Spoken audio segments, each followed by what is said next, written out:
So we have only one rule in the FTI, and that is to remain polite. It's part of what we call the first intention, which is our North Star goals in as FTI members. And I also recommend just being dispassionate about situations that come up. And if you strongly disagree with someone, better to ask them thoughtful questions on why they believe what they believe rather than say they're wrong and you're right and this is why. Um, we don't learn nearly as much from doing that as we do from listening with empathy about why that person came to a completely different conclusion than us. We learn a lot more by doing that. So that said, tonight we're talking about USAID, which is a uh, government entity that Trump froze 80% of freezing earlier this year for USAID, and we're going to discuss what USAID is and what the implications of that decision are. I'd really like to hear in the Q&A portion, hear first from Trump supporters about how they can reconcile Trump being pro-life for an unborn fetus. But if my presentation on abortion is right, we don't even have a soul till the third trimester anyway. But that's another story for another day. But yet, I would argue Trump's decision here on USAID is pro-death for tens of millions of people, or over 10 million people around the world, by cutting USAID. The Cliffs Notes version is that over 2 million adults and 7.5 million children are expected to die due to the freezing of 80% of USAID's funding. I also, as always, welcome alternative points of view. I just have trouble reconciling the pro-life stance with a decision that is so seemingly pro-death. So that said, let's talk about what USAID is. It's a it stands for United States Agency for International Development. It was established in 61 as the primary way that the U.S. government administers foreign aid and development assistance. Its mission is basically about global health, supporting economic growth, providing humanitarian aid, and advancing U.S. foreign policy objectives through partnerships in over 100 countries. Basically peaceful ways of trying to, have our influence spread throughout the world by doing good. Now, the USAID plays crucial role in advancing U.S. interests and values abroad by addressing global challenges such as poverty, disease, and political instability. It creates a more stable and prosperous world. Not only does it alleviate human suffering, but it also contributes to global security and economic growth, which are in the national interests of the United States. Because the safer and healthier the rest of the world is, the more they become customers of U.S. products and services or business partners to work with collaboratively. Instability is bad for everyone. And as we learned in 9/11, causing instability and creating bad tensions amongst people who are militant and have nothing to lose is bad news for the U.S. in the long run. Which I think I don't remember if probably we don't I don't remember if we did an event on 9/11. But if we didn't, we should. Maybe I'll add that to the list of events to do. Um, I don't know if everyone's watched Charlie Wilson's War, but if they haven't, then it'll be an interesting conversation. So next, USAID basically promotes democratic governance and human rights and reflects American values on the global stage. Through the work of USAID, we foster goodwill and strengthen diplomatic relationships, which are essential components of U.S. soft power. In summary, it's basically serving both humanitarian purposes and the strategic national interests of the U.S. by promoting global stability, prosperity, and democratic values. If you believe that democracy is a good thing. Now, there have been a lot of people that don't believe that. That might be another conversation. If I could get people emailing me and saying, look, I'm not sure democracy is good for us, I would do an event on why democracy is good for us because there are seemingly a lot of people that are leaning authoritarian these days all around the world. So um, it seems pretty self-evident to me that you give too much power in the hands of too few people. If you look at all the autocratic governments, they don't treat their citizens very well. So for me, China is kind of an exception. They treat most of their citizens well as long as they do what they say and listen to what they want to preach. But there's a lot of censorship in the Chinese government. So, but there's also been a lot of growth in the Chinese economy with the government in charge. So that said, I'm not a big fan of them because they're not democratically elected. So let's talk about soft power. I said that that US aid is a crucial part of soft power. Well, what does soft power even mean? It's really a concept that in international relations refers to the ability of a country to influence other countries through attraction and persuasion rather than coercion or payment. So we're not paying people to listen to us. We're actually doing nice things for them and hoping that they will listen to us because we did nice things for them. It was coined by the concept, or the phrase was coined by a political scientist named Joseph Nye in the late 1980s, and it contrasts with hard power, which involves force or monetary incentives. Now, the key components of soft power are threefold, according to Nye. It comes from three sources. One is culture, where the country's home culture is attractive to others, which leads to an increase in influence. For example, the global popularity of American music, films, technology, all contributes to the US's soft power. We were just talking about the film industry in the US, and even if our films may be filmed abroad, we we actually sell them abroad as well. And so we make a lot of money, bring money into our economy to other countries by selling our movies abroad. So, political values, when a nation upholds values like democracy and human rights and is seen living up to those ideals, it enhances its appeal. Basically, there's been a lot of criticism of virtue signaling by people. I thought it was very weird at first because I was like, well, don't you want people to be virtuous? But the thing that people criticize in virtue signaling is when someone virtue signals but doesn't actually walk the walk, where they talk the talk but don't walk the walk. Whereas in soft power, if you have democratic ideals and you uphold those democratic ideals, then you actually look like you're being an example of someone that can be really successful as a benevolent democracy and an upholder of human rights. When you start deporting citizens to, without due process, you stop looking like a democracy anymore, and you start looking like something entirely different. Um, Foreign policies are perceived as legitimate and morally authoritative, that can bolster, a country's soft power by, again, doing the right thing. So this is not virtue signaling and saying you're going to do the right thing.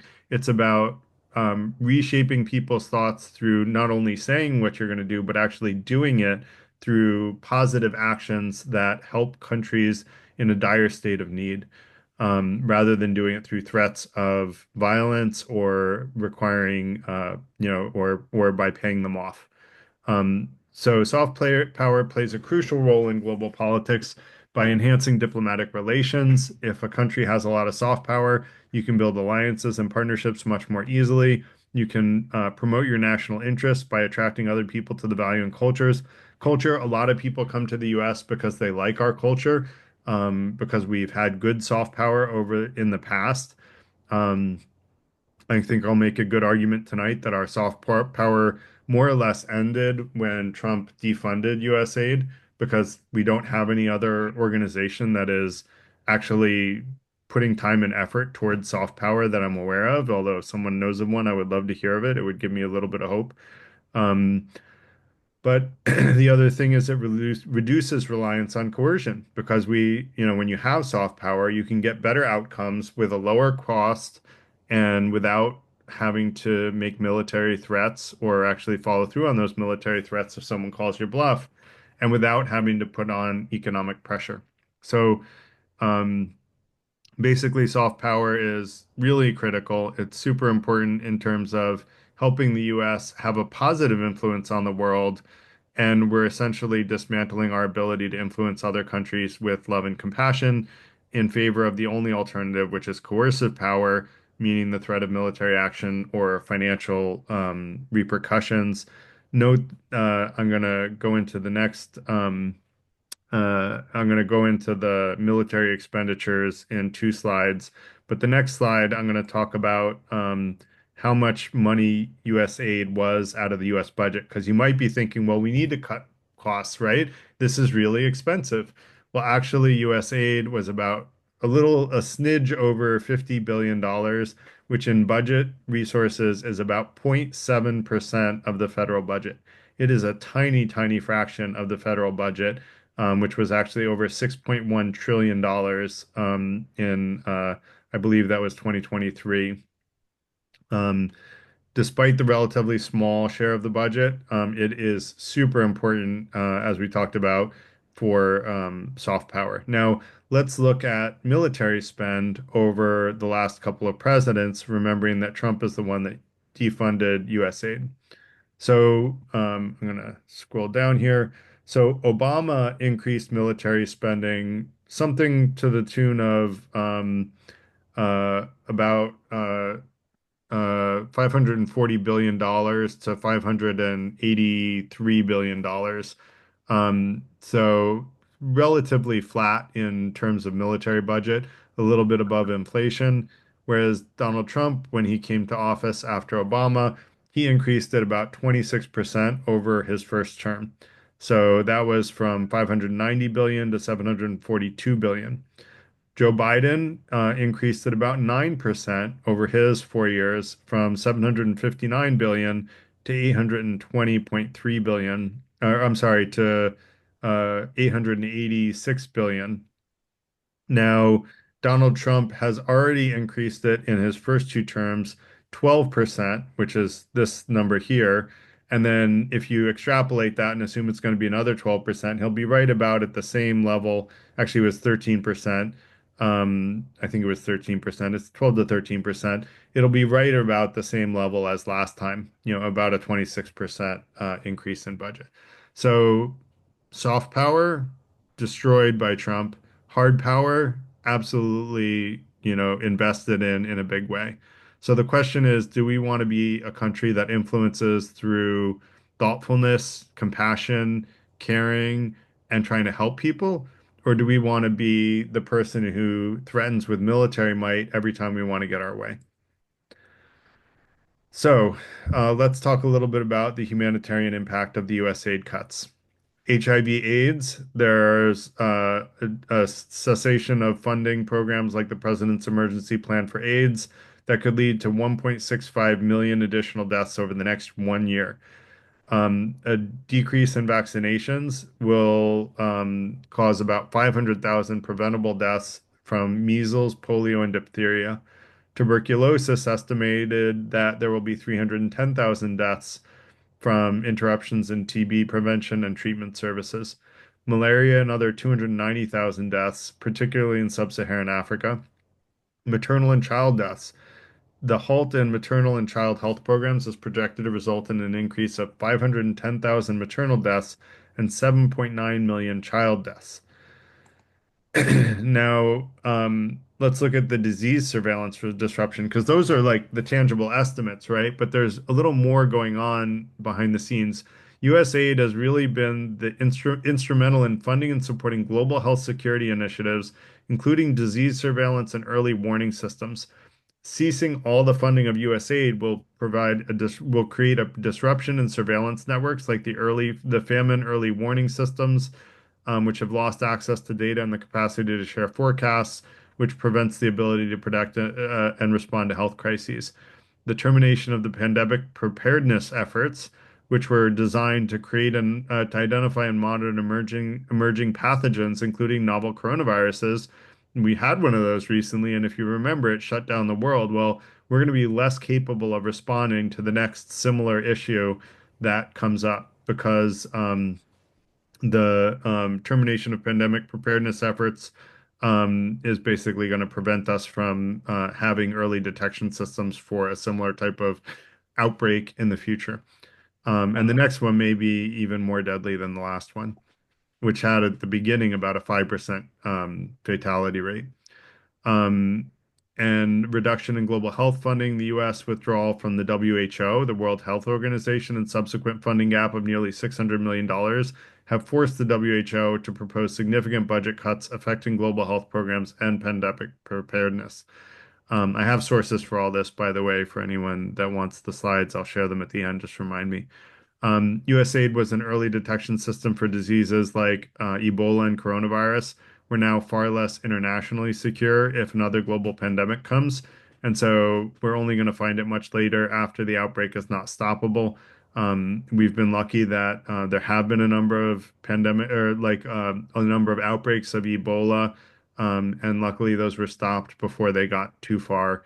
Um, Ebola has a much higher fatality rate than coronavirus, for those that don't know. It's where your organs liquefy. It's very bad.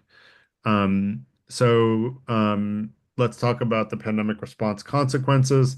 Basically, we're going to see an increase in the spread of disease because we'll have less early detection systems. We're going to have higher mortality rates because of a delayed response, which re results in a higher infection and death rate than previous pandemics.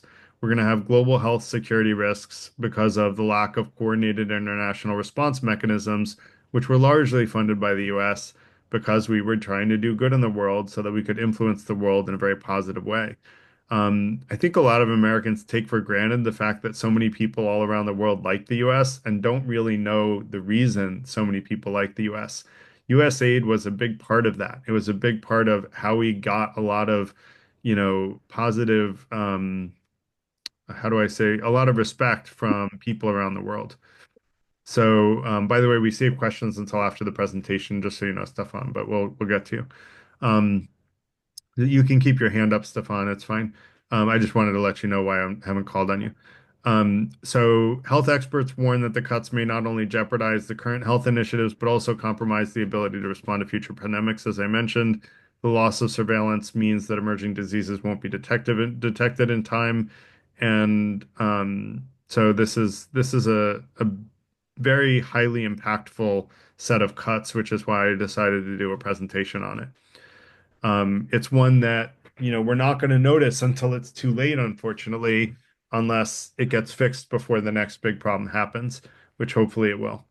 Um, Now, there's something called the global gag rule, called the Mexico City policy. It's a US government policy that prohibits foreign non-government organizations, NGOs, from receiving U.S. health assistance from providing, receiving U.S. global health assistance from providing, referring to, or advocating for abortion services, even if they use non-U.S. funds for those activities. It's been alternately reinstated and rescinded by successive Republican and Democratic administrations, respectively, since its inception in 1984. Basically, Donald Trump reinstated the gag rule order as one of his first actions coming back to the Oval Office. And this is supposedly a move that's supposed to be pro-life. But I really question the pro-life agenda if we're killing over 10 million people, most of them children. Like, how is that pro-life? And I need someone to explain this to me because it really confuses me. So if there is someone here that can explain how this agenda can seem pro-life to them, it just I haven't been able to figure it out. I'm a fairly smart guy, but like I haven't figured this one out. And I'm trying to understand with empathy someone who has a different opinion than me, and I really, really do genuinely want to understand it. So the reinstatement of the global gag rule has had significant ramifications for international rights organizations, disruption in health services, a chilling effect on advocacy because uh, NGOs can't engage in advocacy for abortion law reform, even with their own funds, which limits their ability to participate in policy dialogue, and advocate for reproductive rights. Increased health risks from unintended pregnancies or unsafe abortions, particularly in regions where alternative services are scarce. So, critics argue that the global gag rule undermines global health initiatives and infringes on the rights of women and girls to access comprehensive reproductive health care, and they advocate for policies that support rather than restrict the provision of these types of services worldwide.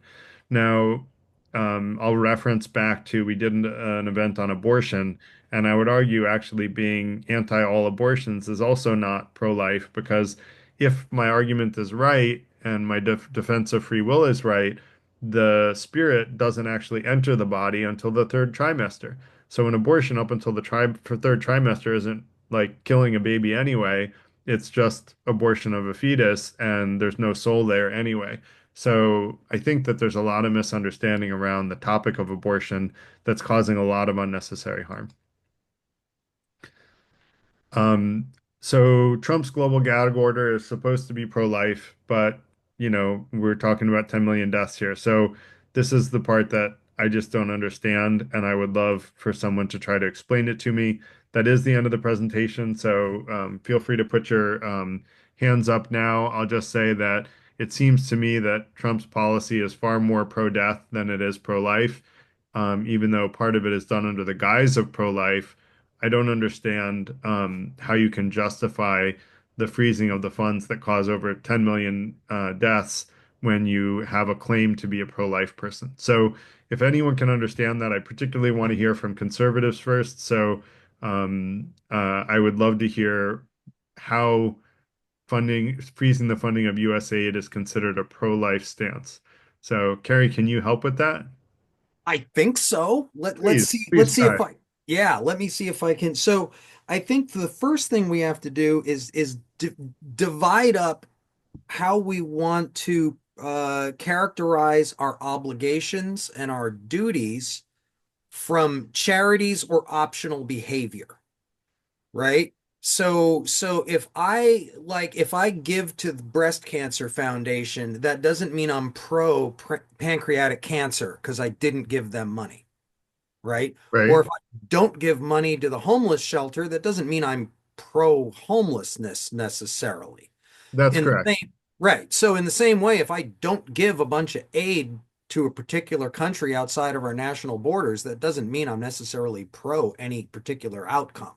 So, Well, but it is like it is a clear action that's going to cause 10,000 deaths, and it required a change to do it. Like all that funding was earmarked, it was budgeted for, so there was a clear decision to like not fund the very thing that's going to save 10 million lives. So there had to be an explicit decision to say I'm going to defund something that was already funded, mhm. right? So Okay. this So is not a choosing which charity to give to.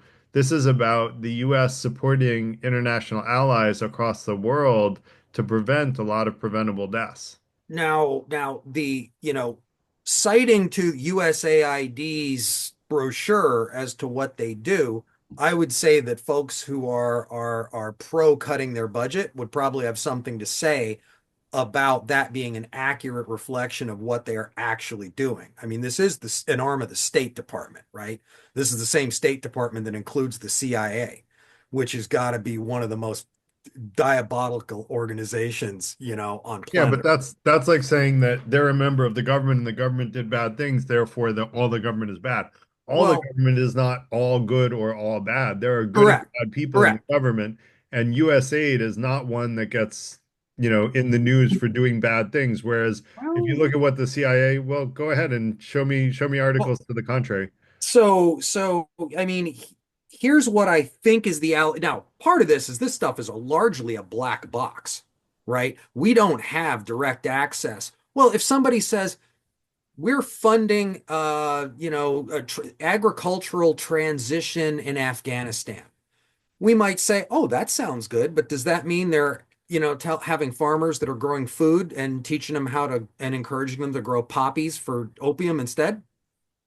Right? There would be one thing where you could sell it as something positive, and it ends up being something that's arguably very, very negative. And I mean, there is some data that goes to support that particular contention. The other thing is there's been allegations of a huge amount of money laundering, where, all of this money gets thrown at something and very little of it actually goes to the purported purpose, but instead a lot of it gets funneled to people that are using it for terrible things. A book I love to cite to is The Dictator's Handbook, kind of an alternative view of government. Pretty amazing. The chapter on foreign policy is stunning. I mean, I can't give you a presentation on that, but it's good stuff. But again, the number of dictatorships that the US has supported is long and depressing. I agree with So, that. And that's the yeah. CIA though. That's not USAID. Well, it's the State Department, and when you look You at, can't bundle the whole State Department in. You can't bundle USAID in with the CIA, Carrie. That's not all fair. right, That's all like right. saying, But there's a cop that killed an innocent person. All police are bad, well, right? what I'm Are you going saying to say is, that? by the same token, though, you can't just say all USAID good. I didn't. I didn't. I Okay. just I just explained the implications of defunding USAID, and those are pretty clear and well documented. Okay. What we don't have that's clear and well documented, though, is the net benefit of defunding. So that is all. I mean, that's an open question It's at this point. 0.7% of the budget that we get back. That's all that it is. That's the only benefit. It's Well, a dollar. unless you think that a And substantial portion of that money is actually going to stuff that's against the US's interests, which well, seems to can be the you allegation. can you cite a source that is credible that shows that? Well, when you say that's credible, I mean, it's debatable. I'm just saying, if you go to Well, Doge, they're going to but say that, yeah, so Doge has to substantiate their claims as well. They don't have a carte blanche on the truth, right? So far as I correct. know, God did not come down and objectively say that Elon Musk is the sole arbiter of truth. So Right. there's Well, still, and he's not even involved anymore, I don't think. So, the yeah. point is you have to back stuff up if you're going to make the claim. And if someone makes a claim and can't back it up, then I don't believe the claim in the first place. And so Okay. far, I haven't seen any evidence to back those claims up. Now, there But Mr. are, Grassman, you do accept the claim that you of USAID, all the good they do. well, there's a lot of evidence of that that's internationally documented. So you can look that up and fact check it. And if you find that if you can literally say there's no documented evidence of USAID, we'll do another event on this, Carrie. You do your okay, research, look it up, and then come back to us, and we'll do another event on it if you think that all the good that I just described USAID is doing that got cut, if it's all false, come back to me. Sounds good. And I want a presentation on this soul talk. That sounds really interesting.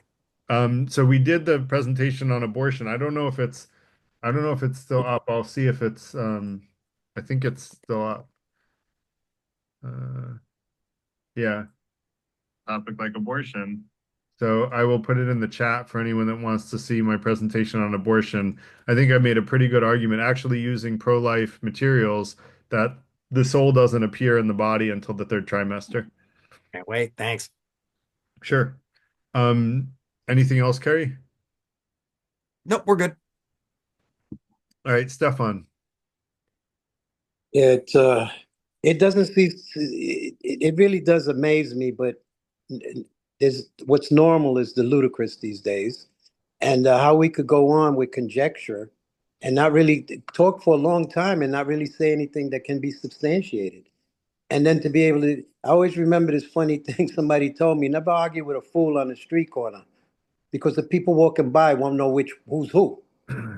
And I could see the energy of just dissipation. You say, well, can you substantiate that? No. Is somebody, the government agencies right now are not government agencies as they were formed to be or what they're supposed to be doing. They have all been replaced.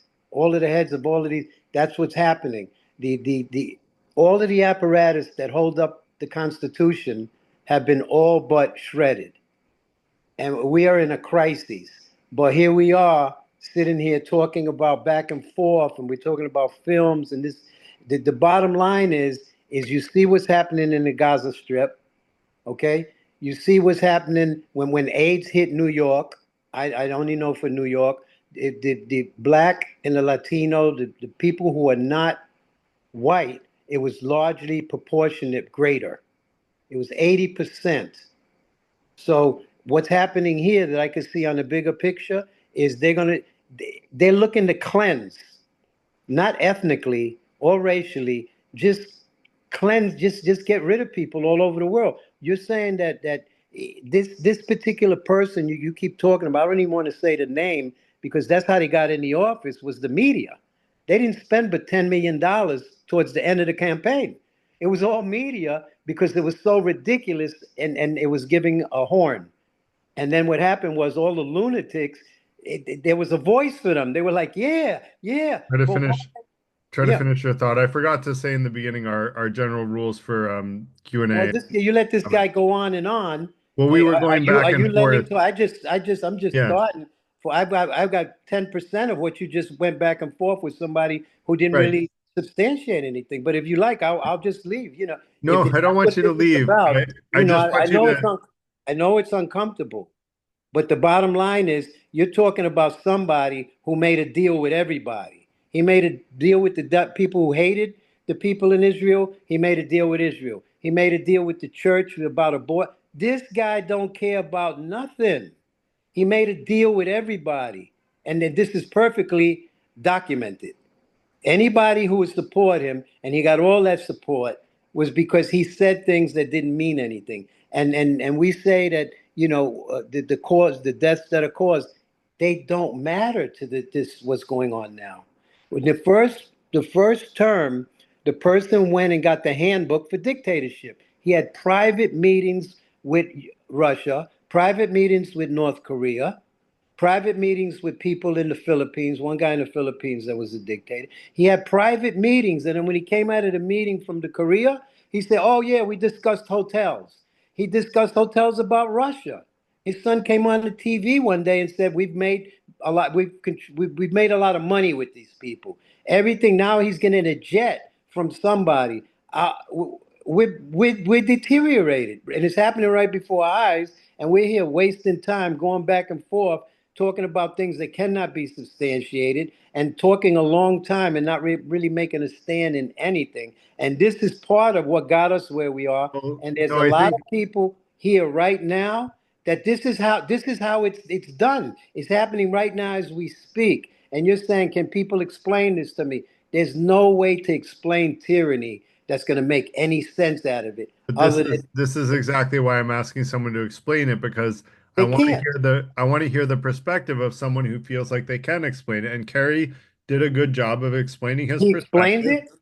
He He was explained it. ambiguous about everything. You Well, said, can you prove that? hang on. He gave his. We have to All listen. right. Well, I see where it's going, and this is what's happening right now. Is where there's a dissipation of energy, and you guys are just getting your teeth into learning more and more about how you could just get where you're going and We're not get any resistance because people are talking, but they're not saying nothing. And somebody who is quickly, you say, can you cut it short? So I'm going to cut it short and wish you guys all well. But you're right. We're heading towards a very bad place. And the only reason this is happening is some people think those are the other people are going to be affected. They don't realize unless you're on that stage in the inauguration, you're not in the crowd. You're no matter what race you are, you're not in the in crowd. And as you get burnt, just like those farmers who are losing their farms, who voted, right? Until you see that, and you're going to fight to the very end because you're on dope. You're so please. intoxicated with We do something. have a limit of 2 to 3 minutes per comment or Okay. All question, right. All and then right. we have some Thank you. back and Thank you forth very after much. that. Have Thank a you. good meeting. Thanks for sharing your opinion. So, Mandy, go ahead.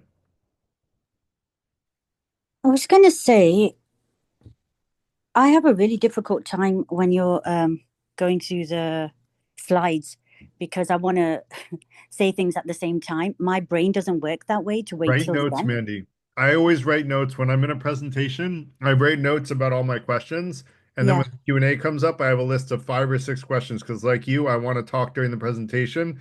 And to be honest, Mandy, I used to do that. I used to take questions during the presentation, and we got overwhelmingly negative feedback from people who are like, I couldn't follow the presentation because there were all these questions and it moved in a different direction.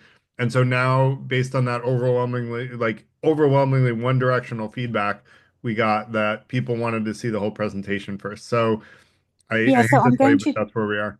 so I'm going to try to Yeah, say what I want to say, but it might come out a bit jumbled. So you said it was about pro-life. And right there for me, that's a problem because life is eternal. It's born and death, right?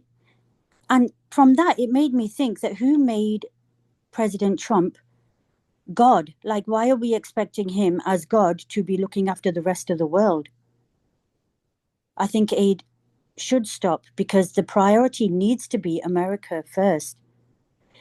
And first, the indigenous communities. There's people there who still don't have running water. So whether he does that or not, going over to other countries and sending aid. There's a fantastic book. It came out a few years ago, Dead Aid. and that is by, I think she's from Zimbabwe, an economist, about the impact when you're sending money over and the amount of money that goes into corruption. So I think that it's best to just focus here and not be sending Let me ask it a out there. question, Mandy. If you could give 0.7% of your income and save 10 million lives, would you do it? No, You wouldn't. no. Do you know why? Because Genuinely. because I'm not God. I'm But here to live my you own are life. someone that Every could give 0.7% of your income. You could save 10 million lives. You're genuinely going to say you wouldn't do it. Mandy, come No, on. Mandy, maybe I'm Mandy, the, Are you a Mandy, nihilist? maybe maybe. Mandy, I don't believe you. I know you're a good person, Mandy. I don't believe you. I think you're trying to be logically consistent, but I Where am don't I going believe to you. get that kind of bloody money? Honestly, maybe I would. Maybe I would. But I know here's the you would, thing. Mandy. But here's the thing. When I come here, everything is just an illusion. It's all there for me to learn my own lessons, Yes, right? this is All also people. here for you to, we are here to help teach you lessons, Mandy. And you have to learn them, and we have to learn them from you as well. Yeah, And we need to understand your perspective just as much as you need to understand our perspective. And that's why I wanted Kerry to give his opinion. I wanted you to oh give yeah. your opinion first, Mandy, because I want to hear the perspective of someone who thinks that killing 10 million innocent people for 0.7% of the budget is worth it. Here's the thing. Why is it his priority? Let the crown do it. Let the church do it. Why does it have to be him? Why does it have to be Americans? It's not Trump. America. It's not Trump. Trump didn't set this funding up. Trump didn't set this funding up. This funding was set up by prior administrations. Yeah, It started under JFK. yeah. So John F. So Kennedy was the one that started giving international aid to other countries. yeah, So but the question is, would you spend 0.7% of your income to save 10 million people? And I no, certainly would. no, Okay. Well, thank you, no. Mandy. I It's not. appreciate your comment. I I want to hear Charles' and the and the perspective. other thing was that about the US when Do you said that why Mandy, they. Mandy, Oh yeah, sorry. Yeah, I one forgot. comment or question per time you raise your Yeah, hand. So I raise forgot. your Thank hand you. again, just drop it and raise it again, and we'll come back to you. Thanks. Charles, go ahead. Yeah, so even though I'm not conservative, I'll try to do my best to make a case for this. I You're think good there at are a couple devil's of advocate, issues. Charles. Go ahead.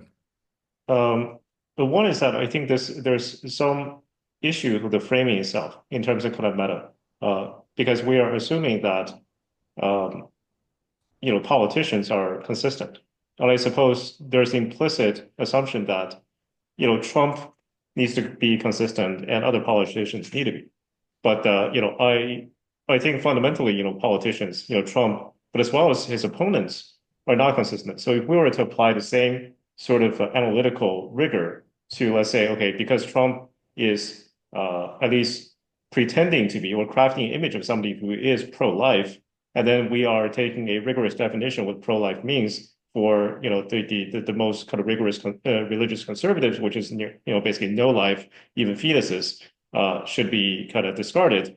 That's making a lot of assumptions about how people actually behave versus what they say. And you can apply the same sort of analytical rigor if you apply that to Democrats or any other party. You're also going to get tons of inconsistencies there. So I think the broader framing itself, first of all, has issues. But I could also go into why USAID itself may be far more controversial than than a program that everyone should support. So in terms of USAID itself, I believe my personal view is that there's a lot of good programs, like Gary, you have pointed out, that are not controversial at all. They're extremely beneficial, not just in terms of humanitarian results, but also for just U.S. national interest, simply because the bang of buck that you get by spending that money brings you far more goodwill, far more stability, or even when it comes to things like poverty, disease prevention, and so on and so forth, actually ends up being, if you do a proper comprehensive accounting, actually being economically and monetarily accretive to the United States. At the same time, I do think that it is also not controversial to point out there are many programs within it that it is a lot more controversial, especially when it comes to the geopolitical dimensions of USAID. Now, it could be the sources are wrong, but one of the what ChatGPT and so forth is telling me is that the biggest component to the 2023 budget, at least maybe didn't go to 2024, is actually for Ukraine. Now, of course, there's the humanitarian component of Ukraine, but I think for a lot of that, I think something like $16 billion. It's also difficult to separate out the geopolitical component of Ukraine. So even taking Ukraine itself, where now if you're on the side of saying, okay, the most humanitarian and for the benefit of the United States thing to do is to support Ukraine full stop through this and other means necessary, then sure, okay, you can make a case for that. But I think there's also many other people, both in the United States and around the world, that says, okay, this is basically a hopeless battle, even if you want to support Ukraine. And by doing efforts that continues the war, you're actually getting, tens, if not hundreds of thousands of people killed each year. And even by the kind of life and death benefit there, that already becomes a questionable exercise. Not to mention USAID has been accused of a lot of things by other governments of funding insurgency groups or resistance, like insurrection groups within different countries, funding political media, being for even like coups like in Bangladesh and various other places. So you kind of just this is also something to understand. Like Gary mentioned the CIA, but CIA is not the only agencies that conducts foreign influence operations for the United States. Now, of course, this is not just a Yeah. U.S. thing. Other countries also do that. So you have National Endowment for Democracy, well documented. There's even internal briefings about how, okay, CIA has a bad rep, therefore we need to look for alternative agencies to do certain things that would not look good under CIA. And there's ample evidence that USAID also has, conducted activities that used to that are quite controversial in terms of influencing the politics of other countries. So you have various these even take USAID, at least if the LLMs or chatbots are correct. There's also funding going to Gaza, which I think for a lot of people, including those on the left and previous speakers, the funding going to not Gaza, but Israel, Gaza, the whole region, a lot of that are what at least what we would consider to be not democracies, and how they use our money, whether that money is used for potential suppression or if you take the stance Try that to finish your what's thought, happening, Charles. We yeah, really sure. try to stick to 2 to 3 minutes per question or comment so we can keep things going.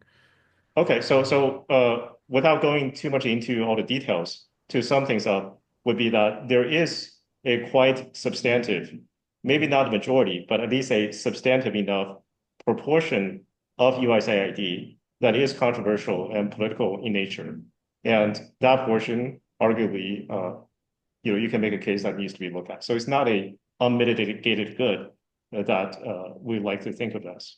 Yeah, thanks. Yeah, and my main point was not about the hypocrisy. The hypocrisy was a side note. The main point is that USAID does a lot of good in the world, and it is our sole source, really, our primary source, let me call it, not sole source, but our primary source for soft power. And by defunding 80% of it, we basically drastically reduce our soft power. And if you want to claim that the budget savings was important, then why did we increase our hard power by, 26%? And we decreased our soft, which is like, way more than the USAID budget, and we decreased our soft power, right? That doesn't make sense. Now, to say that there's some government waste in any government organization is a tautology. Like to think that any government organization is completely waste free is ridiculous, right? So that's just not possible. Now, if someone had come in with a scalpel and said, look, these programs in USAID have been criticized with justifiable reasons, and here are international sources that criticized them and found flaws with what they were doing, and they gave this money to a dictator, so we're not going to give them that money to give to another dictator. I could get that. I can get behind that. But that's not what happened. What happened was an 80% freeze across the board without a scalpel. So, that I think is unethical, and it is going to cause, many millions of deaths. probably more than 10 million in total, and probably more than that, to be honest, over time. So, to me, I don't see 0.7% of the budget being worth that. Why would we increase, why not just increase the budget of the military by a little less? And then we could completely fund USAID and still have all this soft power that we appreciate and that we've benefited from as a country. We get so many exports from the soft power that we have. We get so much financial gain from that in terms of the prosperity that comes along with soft power. So, and also the attraction of immigrants. We attract the best talent from across the world. And under Trump, that stopped. The number of AI engineers that were coming into and out of the country broke even for the first time in tracking of AI engineer history. So it used to be that AI engineers were all coming to the US because of our soft power, quite frankly. And Trump basically now has us at equal. There are an equal number coming into and leaving the country. And so if we want to win the AI game, which, I think a lot of us think that that's important, we're doing the wrong things to do it. So That's a far more, indirect and somewhat tenuous connection. But I'd like to kind of respond. I don't go know if ahead. you're finished or not. Yeah, Yeah. so actually I mostly agree with what you think would be the ideal way to approach it. And that's also my recommendation, which is that and I think the criticism of what Trump did is valid, that rather than taking a scalpel to the things, basically they took a hatchet. And you can also make uh, at least a reasonable, if but not a certain, because there's no certainty there, a reasonable argument that perhaps there's also political motivations on the Trump and MAGA side in terms of what programs they targeted. However, I think what you point out in terms of, okay, here's how we could have done it better. This line of reasoning and analysis is, we're talking about a different argument than from the beginning, which is, okay, why, the pro-life, all those things. I don't know if we're kind of past that argument, but let's say all I'm saying is that if you apply this line of reasoning consistently, then you're also saying that, well, all government programs or all government administrations that make modifications to prior programs or make new policies should also adopt a more optimal sort of way, like a scalpel approach. When you could find ample examples of prior administrations, whether it's Biden, Trump first, or any prior administrations, where there's also horrible abuses of, rather than using a scalpel, using a sledgehammer or a hatchet. So I think that that's that's not a consistent line of reasoning and argument. And again, I think it may be kind of taking a step back rather than just saying, I'm not really here to defend Trump. I'm just trying to get at the truth of the matter to understand what exactly this is. What Yeah, are but the beneficial Charles, components you, and what are you have the, to you have to give an example of a Democrat that defunded 80% of a US government organization. well, it doesn't have to be defunding, right? That's a too parochial of a setup. There are plenty of programs that are arguably beneficial that, underwent major changes for a term. Well, I mean, even, okay, let's say looking at okay, immigration was a pretty big thing under Joe Biden. And you could make the argument that United States do need immigrants, and some of the ways that prior migrants were treated at the border were inhumane. But under Joe Biden, at least the prosecution of our border policies was in many ways kind of ignored for Why quite do a you think while. that? Just looking at numbers of the number of migrants that came in Have and the you have subsequent you looked at the backlash, number and of deportations? deportation is also a subject. It's also a function of the number of migrants that came in, right? Because Not the more necessarily, migrants that because there come are a in, number of people that overstayed their times, but Biden and Obama both had more deportations than Trump. but Biden, you have to look at the time the deportation came. Biden essentially did a 180 on immigration policies and started enforcing when it became politically inconvenient. But rather than getting into those things, all I'm saying is that it is all, I mean, I think it's quite easy to find a lot of examples of poorly pursued policies. And this Trump, whether you find this to be a more egregious example of that, is secondary to the fact that there is no fundamental sort of difference between Trump doing a hatchet job on this than prior administrations also doing hatchet jobs. So I don't think you can have a foolproof sort of a reasoning to say, okay, this is all that unique or all that special, and therefore it doesn't make sense. I'm already pointing out all the ways that USAID has enough controversial components for political opponents to launch an attack on it or try to defund it. And there are plenty of examples of programs, even if there are beneficial components, but also controversial components where the opposite party has attacked it and tried to defund it or try to, change it in some ways. So Now, you whether made that's the done assertion, Charles, but optimally or not. if you could put the links to those assertions to back them up in the chat, I would appreciate it. Yes, I could do that. But Gary, if you just take a step back, if you just recognize, and I don't think you're disagreeing with me, if you concede or recognize the controversial components I had pointed out with regards to USAID, I think you can already see, or at least begin to see, why the opponents of USAID might find it easy or could, derive the impetus to want to defund the program. Because, not everyone's perspicacious or omniscient enough to know, okay, here's all the good ways it's done, right? Our political system is highly partisan, highly politicized. And there are plenty of programs where neither side, because then you would essentially be making an argument that anytime the Democrats does something that Republicans don't like, it's done with optimal sort of level of precision. When I'm not Republicans also arguing point that, but out the opposite, I it's will like, okay, say, I will you say could have done no this Democrat with has more done stuff. these kinds of cuts before, Charles. No Democrat, like not in the history of the modern era. What kind of, again, An like, 80% defunding of any government entity, like that hasn't happened. Like this is unprecedented. Having a president claim that they're the sole arbiter of the law for the executive branch has never happened in our country's founding fathers would roll in their graves, are rolling in their graves right now, that Trump says that he gets to interpret the law for the executive branch. That's not the executive branch's job. So there are things happening right now that are mm, unprecedented in the country's history, and the defunding of USAID is one of them. okay, To so say that Gary, this is yeah, business as usual is just a mhm, mischaracterization. And I'm going to ask you to like say a quick final word, but we sure. need to move on to someone else. Sure. I'm not saying it's business as usual, but I'm saying you're taking too narrow interpretation of this. If you generalize this a little bit, you can see that each subsequent administration, including Democrats or Republicans, Biden as well, has expanded executive powers and abused executive power compared to prior administrations.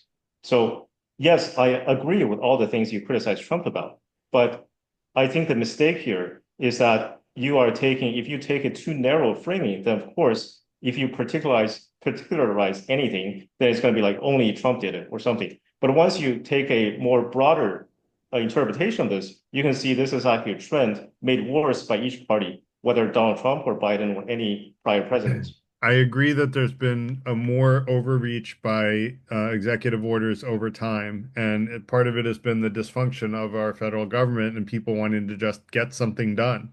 And I agree with that, but nobody has overreached like Donald Trump. Nobody has even gotten close to that. And like I said, it is to the point where he has literally declared himself a dictator and the sole arbiter of the law of the country. And he has done that in writing with an executive order. And I have a whole video, talking about it. If you go to where Trump Dictator Free Thinker Institute, it'll come right up. So let's let Christine say her part. Would love to hear from your questions and comments, Christine. Hi, hello everyone. I'm sorry I got in late and I wasn't able to introduce myself. So one of the big problems I have with the whole USAID thing is not that supposedly we were trying to look for corruption and pull back some funding for things that we shouldn't be funding, but it was like somebody was fighting a fire with a fire hose, and then all of a sudden somebody decided no more water for you, right in the middle of putting out the fire. So when you're making a decision about whether or not this should be funded or that should be funded or taking a closer look at a particular program, you should do that very methodically, Look at the history. Where is this money going? Where is it being funneled? What's happening? You don't stop money right in the middle of things and stop kids from getting, treatment for TB, or people from receiving medication for AIDS, or people from getting malaria vaccinations. There, this was clearly planned before the inauguration. It's like the Project 2025. They were good to go because there is no way that Doge could have done any sort of detective work to determine that USAID should be, boom, just shut it off. I met a veteran um, back in February who lost his job 2 days before I met him. He worked for USAID. He had in 2008, he was involved in an explosion in Afghanistan. His spine was fused. He was in a wheelchair for years. He now spends his time helping other veterans become active again, become involved in adaptive sports. He lost his job 2 days before I met him. I was astounded. I think the amount of money, and you had asked someone before, would you spend 0.7% of your income on saving 10 million lives? If I could spend 50% of my income to make sure that people in this world had peace and food and security and were healthy, I would gladly do that. We we're with this idea of America and other countries, we are all here together, and whatever happens to one of us is happening to the rest of us, because the healthier we are, the healthier our planet is, the healthier our minds are, the better we treat each other. The better we are, but the better we all are. And I am astonished at the level of othering that goes on, both in this country and beyond. And I'm, Yeah, I'm try to just, finish your thought, Christine. it's incredible. Yeah, I want to give you the award for the analogy of the night with your fire hose example. I think that was a brilliant analogy. Like it was exactly what I wanted to say that I didn't come up with. So, it's exactly the right analogy. It's literally fighting a fire with a fire hose and then having someone come up and be like, "Sorry, we can't afford the water for putting out that fire." And that's exactly what cutting USAID did. So Yeah, that I think it was a brilliant analogy. I put my email in the chat. If you're able to reach out, I would love to collaborate with you. sure. And we need more people willing to put time and effort into making the world a better place, not trying to cut a small fraction of the budget to make the world a less better place, right? I will So say I'm not a believer in God or souls. that's okay. You don't have to be. Thank you, Christine. That was really lovely. I really enjoyed what you said. This is Thank Jenny. you. Thank you. Yeah. Sure.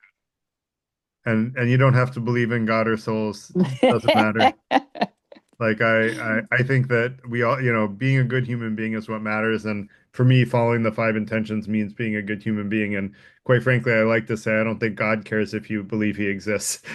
So, for me, like I don't think God is a jealous God. I don't buy that version of the Bible saying that God is a jealous God. If God is very powerful, why would he be jealous? That's a petty emotion. So I think God is enlightened and wants the best for the world. And if you do too, then you're in line with him, whether you believe in Have him you or not. read Jim Palmer? No, I haven't. Jim Palmer has some really good stuff along those lines. He used to be an evangelical minister at a mega church, and he is now very much he doesn't even call himself you know, he refuses to acknowledge the quote Christianity of today. He has some really, really good. The best book is Inner Anarchy, Cool. and it's really good. Thanks. Let's listen to Mandy's perspective.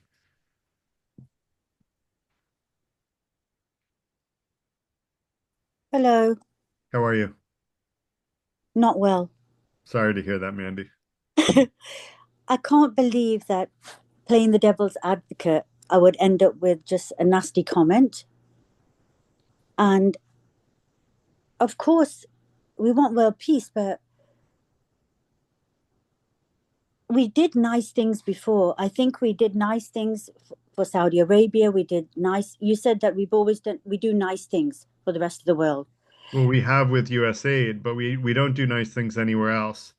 So the CIA dismantles democratically elected governments and puts in place authoritarian regimes that are loyal to us. So we've done a lot of really bad things. Yeah. But for me, So I feel that the USAID let again, the crown, let them look after it. Let the church look we don't after have a crown. not us, the crown. You let England do it. Let Europe do it. But are they doing it, Mandy? Let them do it But are because they doing it? I don't know yet. Well, I can tell you that they're not because no one stepped up to put a gap in to fill the gap that USAID has left. No one stepped up. So Hmm. if you think someone else is going to step up, cite me the article that shows that they did.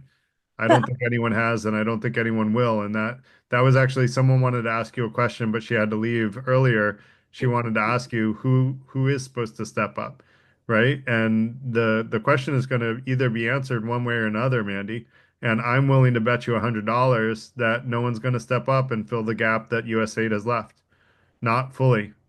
but when you fund You want to bet me? when you send aid somewhere, is the aid supposed to go on forever and ever? Like, wasn't the aid supposed to go to help them so they could establish their own systems? So that And is what aid goes towards, Mandy. It goes to creating sustainable infrastructures. but how long have we been doing the aid then? It's not the same thing every year, Mandy. It's trying to evolve economies and move people forward. And there are some people that are better at it than others, but um, you See, know, me, my community, I'm around a lot of BIPOC community who are coming from different countries in Africa who say the amount of corruption, you know, they'll take the US money, but the amount of corruption is not helping. that's true. There is a lot of corruption in a lot of African nations, and giving money to dictators is not the right way to do it. And I don't think, and I can fact check myself on this, but I don't think USAID is continuing to do that on a regular basis. Okay, thank you. I'm gonna fact check myself. DLJ, good to see you, buddy. Likewise. Good to see you. Can you hear me? Yeah, go ahead. Cool. Okay, that previous discourse stole my thunder slightly, so I'm going to rephrase what I was thinking. I'm trying to get into your argument to see the bit that matters. Hear me out. It's only short. There's the moral argument, moral hypocrisy, pro-life, not anti-life, right? Okay, I get that. The loss of soft power, there's an assumption there that US soft power is a good thing for the world, which we can go into another time. Here's the question. That's the primary argument, to be honest. So, Okay, well, hang on. So go I ahead. want to put it this way. If the humanitarian slack, as it were, was picked up by others, e.g. BRICS, given that BRICS is now technically wealthier than the G7, right? If that slack was picked up, and I know what you just said about you don't think it would be, but if it was, would you then be happy? No, because I think the US should be giving aid in addition to BRICS. I don't think it should be on one or the other. I think BRICS should be giving their fair share as well as the G7. I think Aid both for would be soft healthy. power or aid for humanitarian, purely humanitarian reason, or for the soft power? I would argue that the two go hand in hand. They are the same thing. There's no one without the other. The whole reason that you get soft power is by giving humanitarian aid. You don't get soft power if you're not doing a good thing. So they're indistinguishable. And for me, the benefit is helping people, right? So the purpose is to help people. Now, if you get goodwill because you help people, cool, that's great. And that's what soft power means. And so soft power is a way of explaining to an egotist or a megalomaniac, look, if you help other people, you're going to get what you want, right? And so the way to sell soft power to an egotist is to say, look, you're going to get something for this money you're giving. Now, the right So, reason to give it is to help people. okay, so what makes you think that other countries wouldn't want to take that opportunity for soft power? China's And doing it. uh, China's doing it. well, it's a bit early, isn't it? What do you mean? Well, the whole USAID idea. I mean, No, it but they still were doing hasn't it got before paid. USAID was defunded. Sorry? They were doing it before USAID was defunded. Well, there is a lot of stuff. It's not not necessarily. Well, I mean, yes, other countries give it to other countries, so it has been going on for a long time, but in different ways. So, okay, yeah. Look, if other countries stepped up in the next few months, would you start? You'd still want the USA to still be doing it, Of yes? course, of course. Oh, okay, thank you.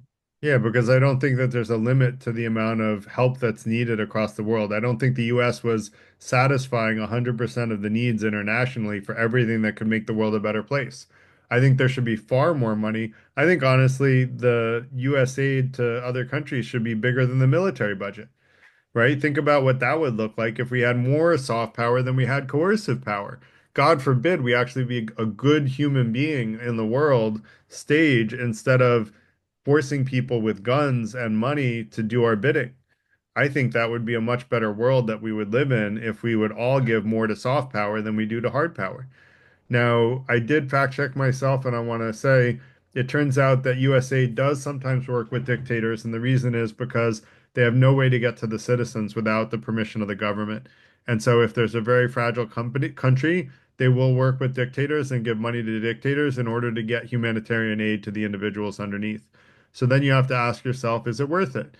Right? But I'm sure they're making that decision all the time is it worth it? And you have to make a trade-off. Do I help the people who are in the burning house, or do I say no, I'm going to cut off the water supply like Christine said? And personally, I would put more water on and probably, quite frankly, I would try to get rid of the dictator in some way with the CIA, right? Have the CIA get rid of that dictator and try to get a democratically elected government in place instead of the dictator, right? Use the CIA for something good for a change instead of getting rid of the democratically elected governments and putting dictators in place. Let's put some democratically elected governments in place instead. That said, that's my 2 cents. Charles, you have your hand up. Yeah, so Garrett, what exactly is the basis of your is it about moral consistency when it comes to It's about pro-life? doing the right And thing, being a good human being, which means helping those in need, no, which no, no, means, I understand, yeah. but we can, but everybody can make that argument. I'm talking about this particular case. Exactly, what is the specific argument that you're making that you think That we should not have is defunded USAID because of what? because it will cause 10 million unnecessary deaths and it will reduce the soft power of the US in a very significant way, which will have long-term economic consequences as well as humanitarian consequences in the short term and mid-term and long term. Okay, so essentially it amounts to the humanitarian aspects, which I mean, I'll take your numbers for now. 10 million over whatever time span, and then the secondary or the other one would be the reduction of your soft power, right? Right. So if this is the argument, then and we apply a moral consistency to it, would be that okay, if we object to this particular issue, we should also object to other issues, whether it's under Trump or any other governments. So you can look at in terms of funding all those things. So just take a look at I mean, Gaza situation is a controversial thing, but at the same time, around the world, it's not controversial. Pretty much out of 180 countries around the world, something like only 2 or 5 countries, United States being one, the other ones being very tiny island countries, object to the situation in Gaza, want to choose 1 or 2 state solution and so on and so forth. But United States, our money, it's not just that we are withholding aid, we're not giving aid in terms of resolving that situation. Our funding to the billions of dollars actually directly contribute to the weapons and the slaughter of civilians, including women and children. And by any way you slice it, this is far greater than whatever humanitarian aspect consequence to USAID. What do Because I mean, already millions have died. help me understand. I'm not following your argument here. What are you suggesting?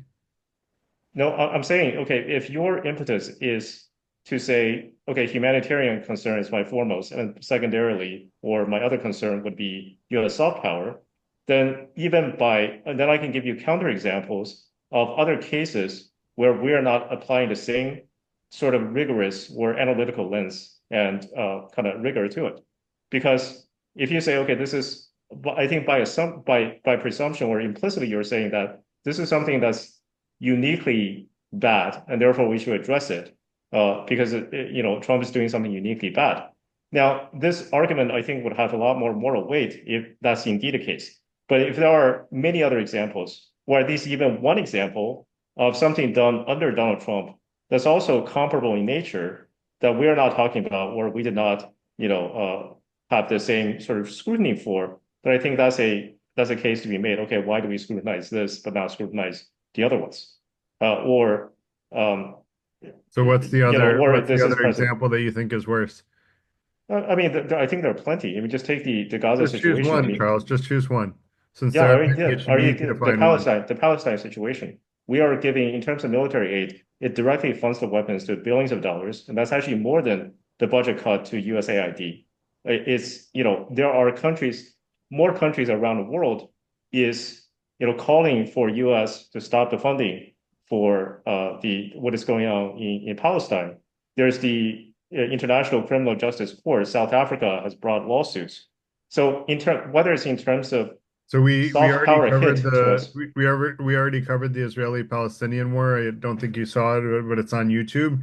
The high set of deaths there is 186,000. I did cover that topic, and we spent a whole night on it. no, there's 2 point. No, that's not a high set. That's not a high set.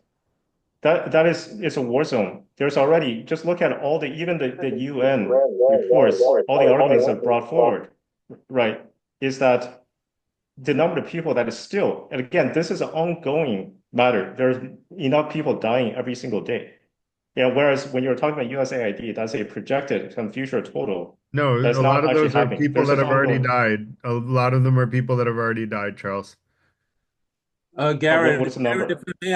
I think what he's trying to say, and correct me if I'm wrong, Charles, in a nutshell, is that we are contributing to way more deaths by selling weapons and making weapons to other countries and creating more deaths of innocent people than just the USAID. And I don't disagree with that, Charles. Well, that's That's the part of it. point. No, because I'm trying to understand Garrett's argument. What I find to be, I don't think it's intentional, but it's somewhat inconsistent of what you're saying. If you're saying, again, I'm still trying to understand, if you're saying for humanitarian reasons, we should really object to this, and for soft power reasons, we should really object to this, there will be plenty. And I only brought up, Gaza is the only first one. But of course, we can take all the time that we need to go down that if you want to, but you can't just simply reject the Gaza example simply I'm because we asking don't you have to the time to give all substantiate the it. examples. Please substantiate it with But Garrett, how much time do you want to give me? Right? take your We don't have time. Barry's got if we his have a hand up. reasonable amount of Charles, time to do Charles, it. you've talked for a quarter of the conversation tonight. Come on. I'm giving you plenty of time, but please just put a link in the chat that substantiates just one example. You tried to point to Gaza. I pointed out that Gaza has a tiny little fraction of the number of deaths caused. While the dollar amount may be bigger, the amount of the amount of human lives that the dollars save in USAID is much bigger than what's going on in Gaza in terms of deaths caused. And you were trying to say I was logically inconsistent because I didn't criticize Gaza, but I already have.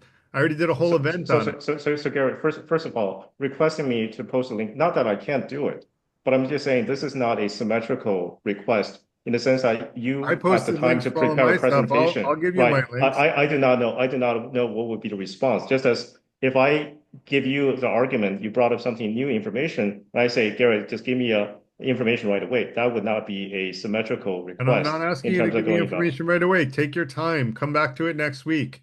Bring your source next week. Take 3 weeks if you want. Charles, Okay. So sure, take your time. Okay, I will leave these examples. You may not find it to be credible, but I will leave several examples for others to look at. So the Gaza example would be both in terms of dollar amount spent, both in terms of lives lost, both in terms of the humanitarian nature, where people are calling it, many countries around the world are calling it genocide. There's actually an active lawsuit about the International Criminal Court, where 170 some countries out of 180 countries around the But world Charles, are we already objecting. agreed Let me with all finish, this. Garrett. Let me finish. Charles, I was. I hate to tell you, man, but like you're trying to bring up something that we've already spent an entire night on. But you do Spending not tonight on find it. this to be I don't understand why you do not find this to be an actually comparable case. So let's say past the Gaza I'm example. saying Let's take it. it's Sure, comparable in let's some respects in that it's a big thing that is bad going on in the world. and I criticized it another night when that was the topic of the night. So all I'm saying is that that topic was already brought up in the FTI. We already criticized it. We already gave people a point to say what they wanted to say about it.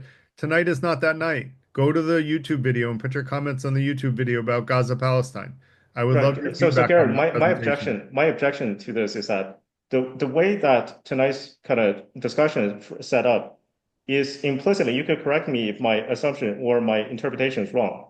It implies that there's something unique about the USAID funding cuts that can lead to something, or it's unique in terms of how the Trump administration is abusing its power or doing something that's, by your words, humanitarian or terribly damaging for the United States in terms of humanitarian other kind of ways. I'm pointing out that, yes, by the particular setup, if you're saying funding cuts, those things, yes, that's true. But if you're talking in more generalized sense, which I think most people find to be credible and reasonable, is that there are plenty of examples of, Charles, government I think what you're abuses doing is of saying, humanitarian issues, of Charles, soft Charles, power let issues me see if that I are also understand. there. Charles, That therefore the Charles, unique nature of the Trump is not. please. I'm going to mute you. Please. You got to give other people a chance to speak. What I think you're saying, and tell me if this is right, is that because I'm criticizing USAID, there are other problems out there that I haven't criticized yet. Is that right?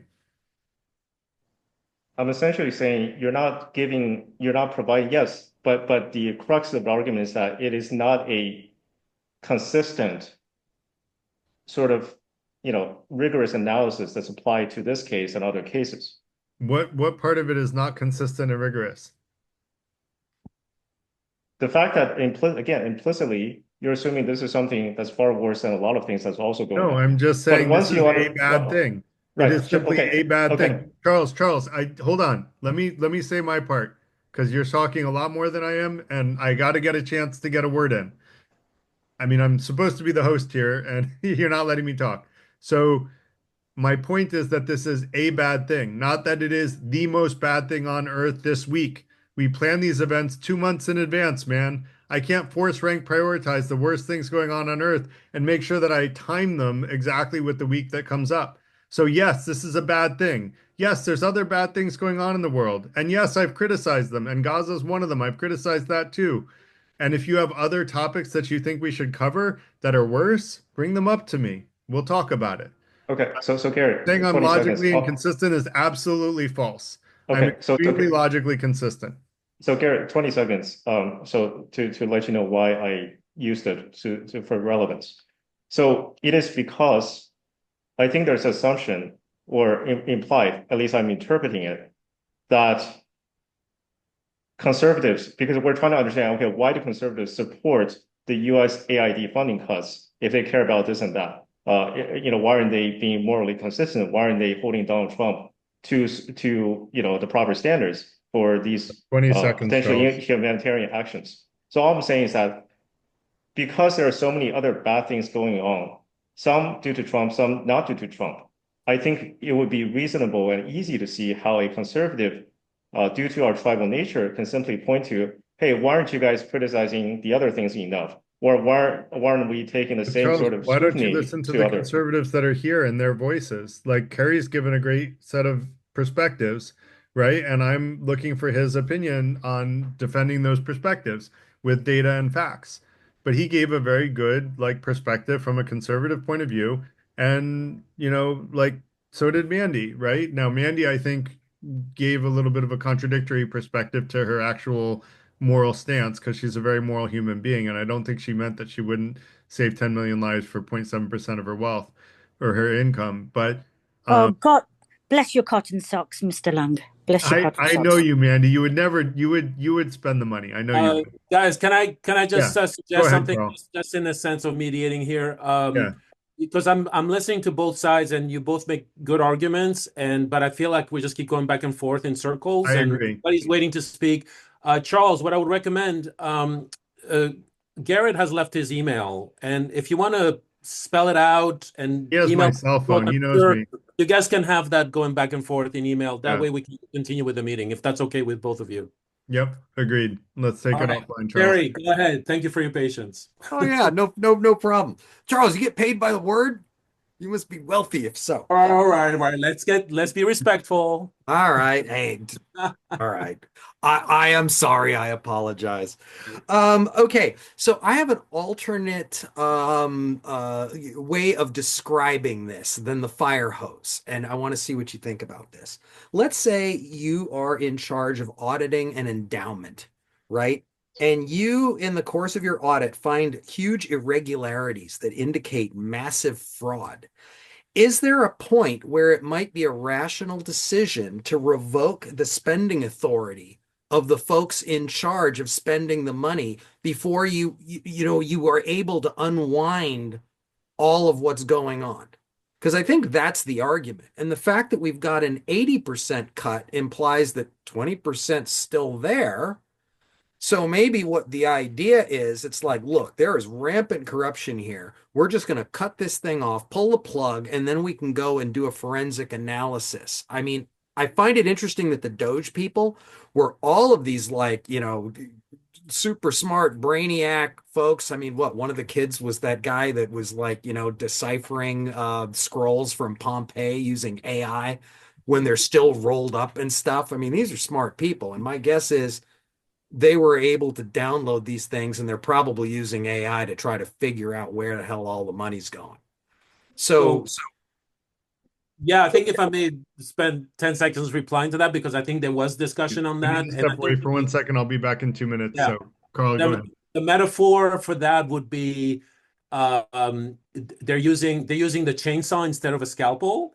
yeah, And I hear your point on that. The Yeah. only problem with using a hatchet, a chainsaw instead of a scalpel, is only when there's lives at stake.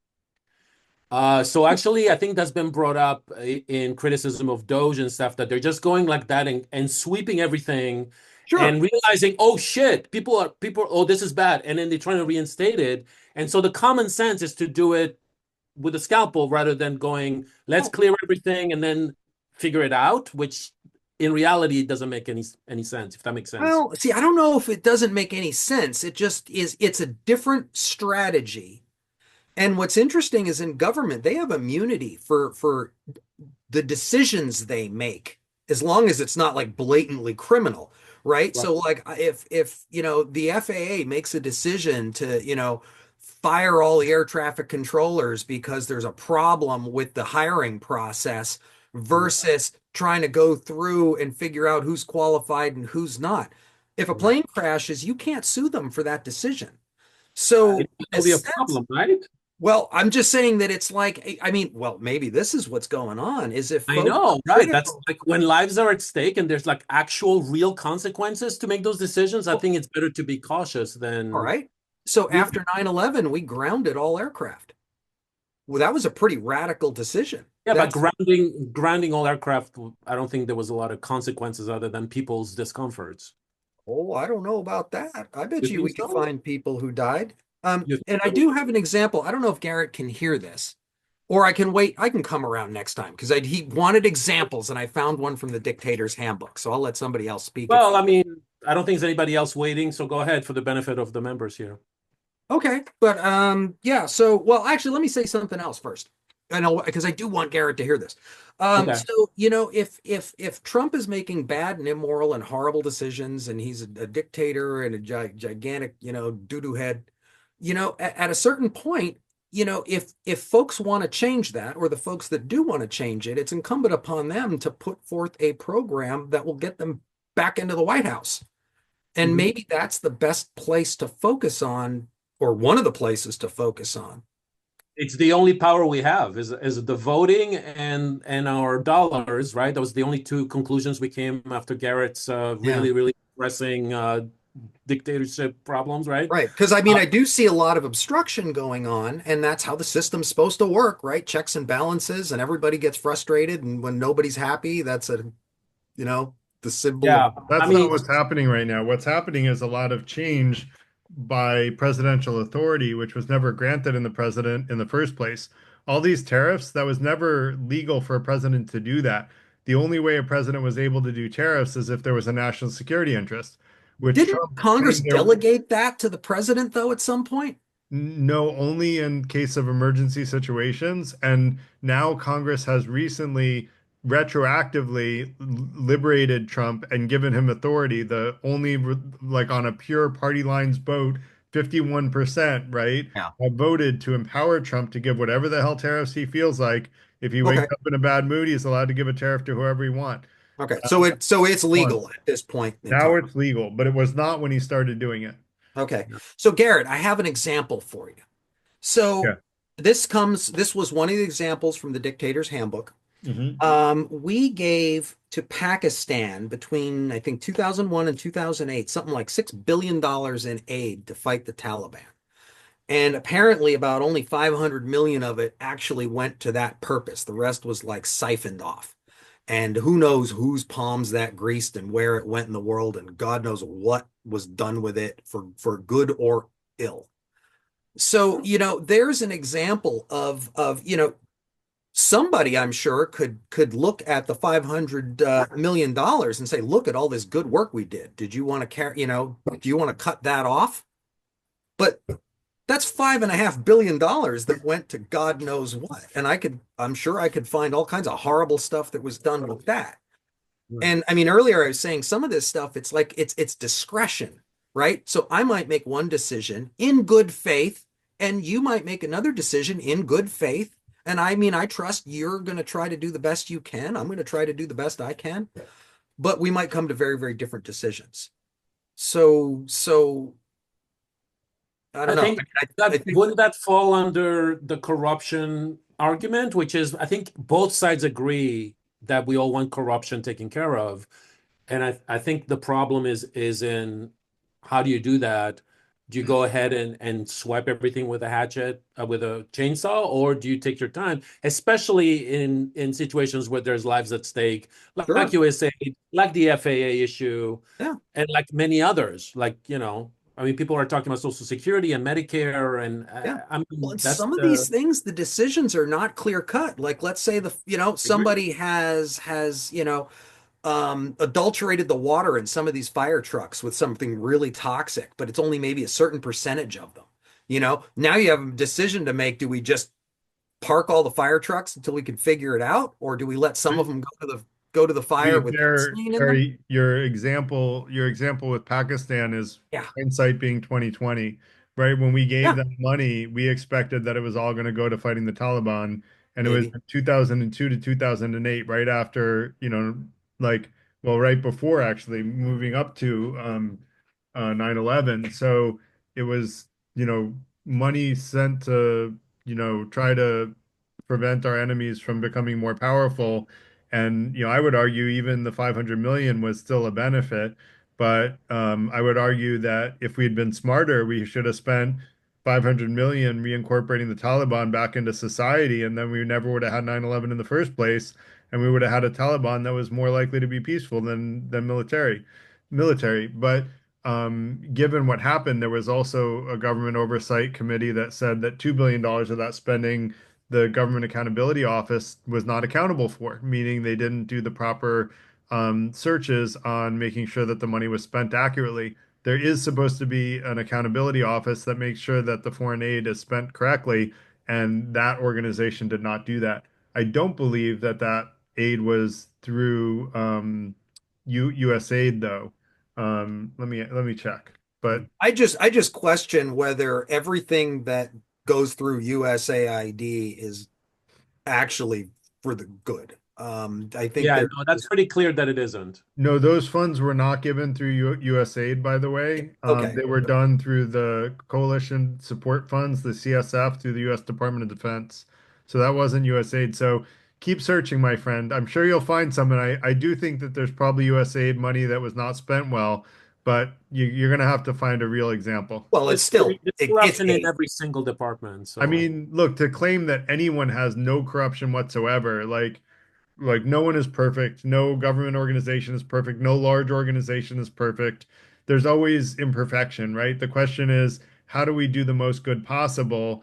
And I would argue we should be trying to do the most good possible. And I would argue part of doing the most good possible is improving our soft power capabilities faster than our hard power capabilities. And right now we're doing the opposite. I That's have a more radical solution to everything, which is just eliminate money for everybody. Just no more money. very bad idea. I've had people claim that. So, Yeah. Jennifer, we would love to Jennifer, hear Are you from an you. anarchist?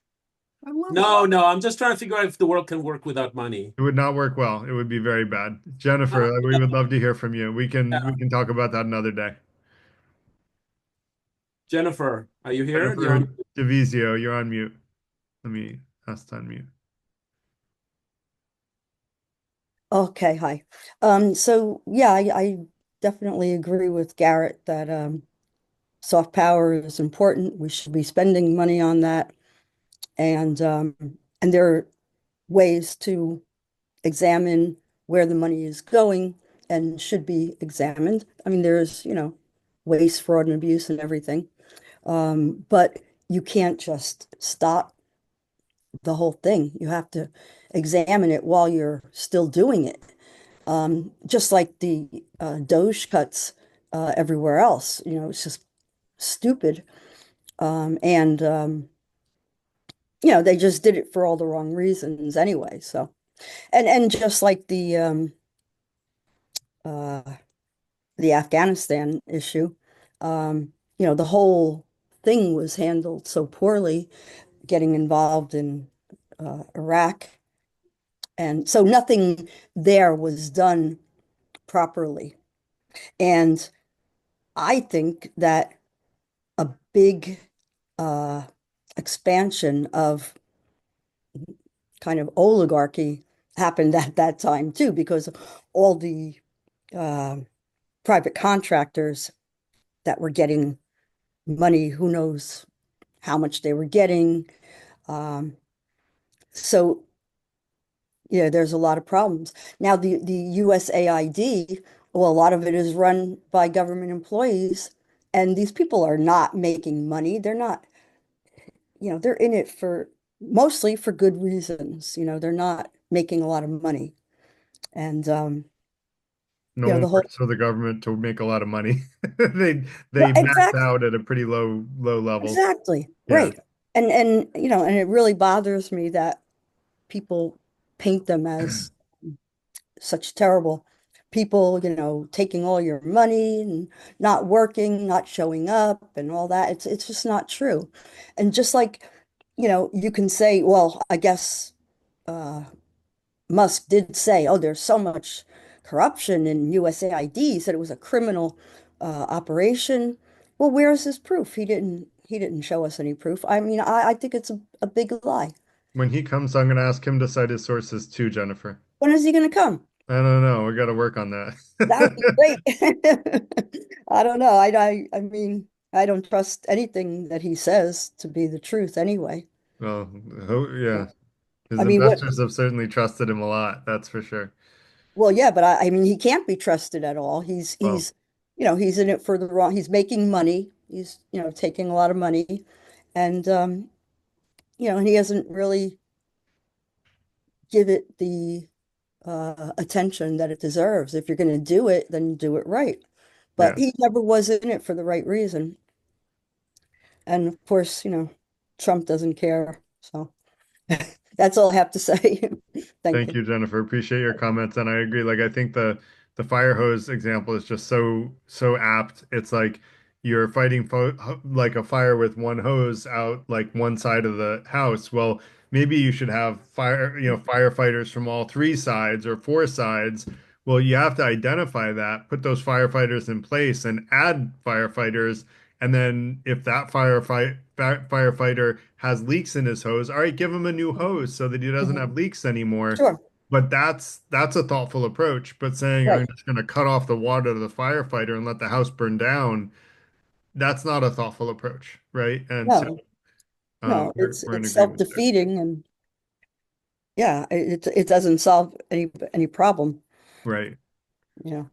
I mean, look at Al Gore. He went through the government step by step and, little by little, and he found a lot of money to save. And there is money to save. So fine. That's everybody wants that, you know. So thank you. Great. Thanks, I'll mute Jennifer. myself now, No problem. Christine, go or if ahead. I can find it. I don't know. I can When Yeah, mute you. one thing I wanted to say is we're talking about corruption and everything. I think it's for the past 7 years, the Defense Department has not passed an audit. So it's really interesting to me. The Defense Department, the amount of money the Defense Department spends and can't account for. To me, that's where you need to be spending a lot of time looking for waste, fraud, and corruption. To one of the most $600 toilet seat. Yeah.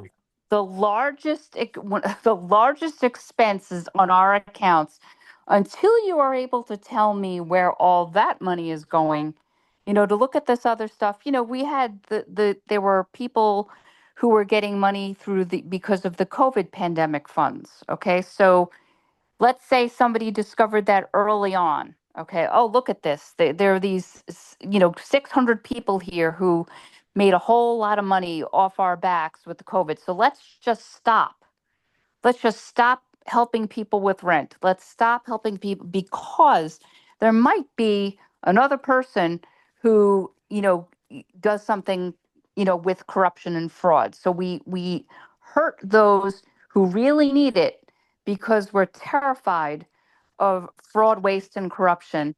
The other thing I want to say is that with all this talk of waste and fraud and corruption, I have yet to hear of a single charge being brought against anyone by the government claiming fraud, waste, or corruption.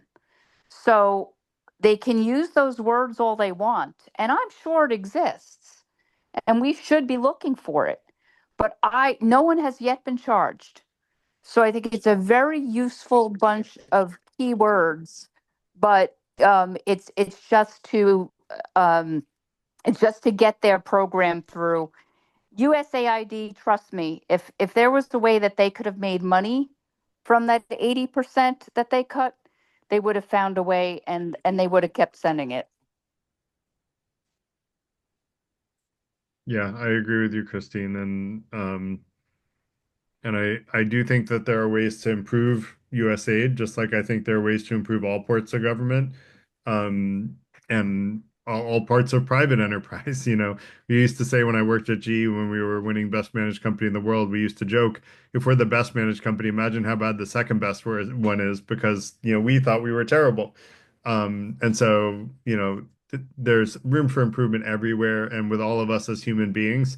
The real question is, are we on that journey to self-improvement, or are we trying to rationalize and justify things because of our confirmation bias and because we're stuck in a bad idea? And that's where, I'll poke a little fun at Mandy, and I hope she doesn't mind, is that I think she was stuck defending a conservative ideal and did it to the detriment of her own character by saying that she wouldn't give 0.7% of her money to save 10 million people. That's that's really like what I would argue is like if you're stuck in a bad idea and you double down on it when really like it's very clear with the demonstrative example that Mandy's a good person. I know she would save 10 million people if she could. And so I think we all get stuck in bad ideas. I do too. I have confirmation bias just like everybody else. I'm just actively looking for reasons that I'm wrong as often as I can. And that's why I ask everyone to cite their sources, not because I don't think they can come up with them, but because I'm looking for reasons I'm wrong. And I'm open to being wrong. I want to be wrong, like because when I admit I'm wrong with good judgment, I'm immediately right again. I'm more right than I was before, which is why I fact checked myself in this event. And then I talked about, oh, actually USA does give money to dictators, and this is why they do it.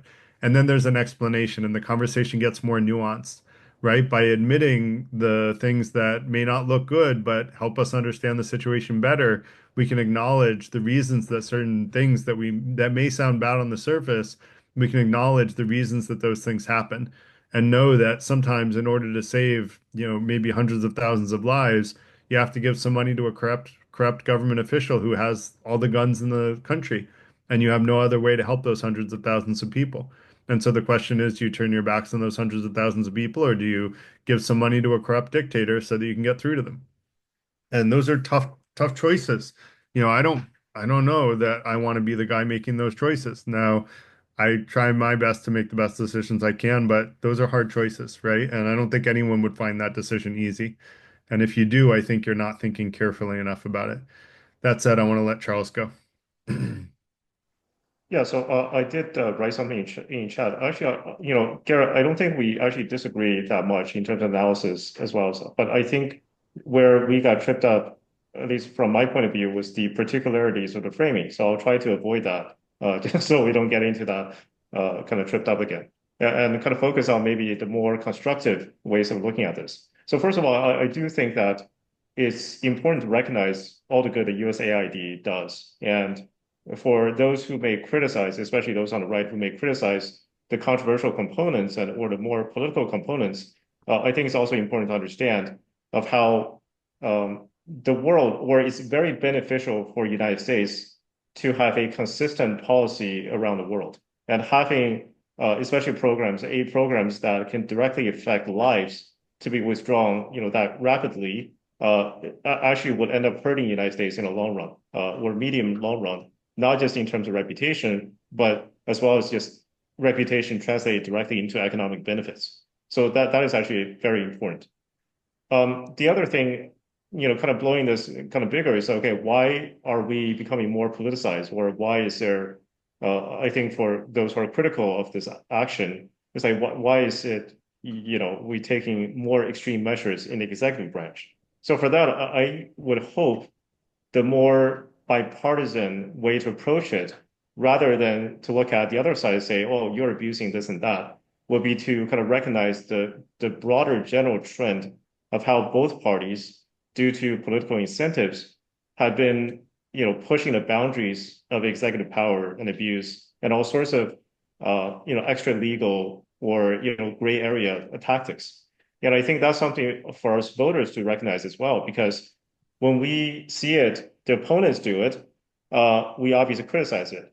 But then if we take the attitude of, okay, our guy's in power, and therefore we're going to forgive our guys or turn a blind eye to our guy because the other guys did that bad thing to us, so we're doing payback, or it's like, why are you holding us to a higher standard? Again, I'm not saying this is a very human thing to do. It is tribal, but it's also very human. All I'm pointing out is that the natural outcome of this sort of tit for tat is you're going to get greater and greater abuse of power. And suppose, Donald Trump's no longer in office, we have a Democrat coming in office next time. He could use the same sort of tactics, whatever tactics, and maybe even push the boundaries even more. And then you can see where this ends. And I don't think that would be quite productive. So I would hope that we can all, try to hold our side more accountable and not to, fall prey to this, oh, they did it too, and therefore we can do it, because it's quite dangerous. Yeah, I'll stop with that. Thanks.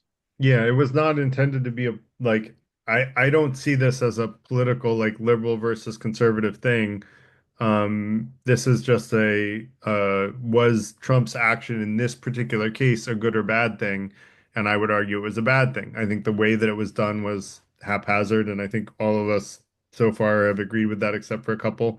And the point is that if you're going to make the cuts, make them thoughtfully and carefully, not, knee-jerk reaction. We're just going to cut as much as we can, as quick as we can. Um, and so that's really the idea.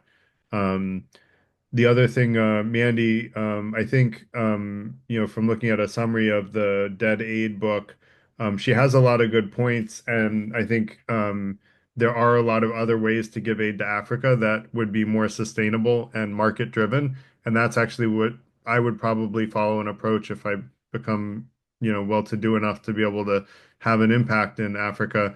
It would be to probably take more of the type of approach that she's talking about, but that's not a commonly like held strategy for governments to do. So it requires a rethinking of their approach. So I do think, Mandy, that the book is interesting and probably has a lot of good points. Although I haven't read it, I just read a summary of it. So I just wanted to say that I think it would be probably a good read for people. I just don't think that it needs to be mutually exclusive, meaning you can't do any type of aid to stop the bleeding or to put out the fire, and then, more long-term sustainable aid and economic development. There's actually a good book called Confessions of an Economic Hitman that basically talks about how a lot of times when the US gives aid, we do it in ways, and this isn't, I don't think this is from USAID, but it might be, but I don't think so. But there are always bad actors in the government. But basically, what that book talked about is how the US sort of uses aid as a tool to make people dependent on the aid and then to get, use it as a coercive mechanism rather than a soft power thing. It's really using aid as a hard power, using like dependency and coercive nature.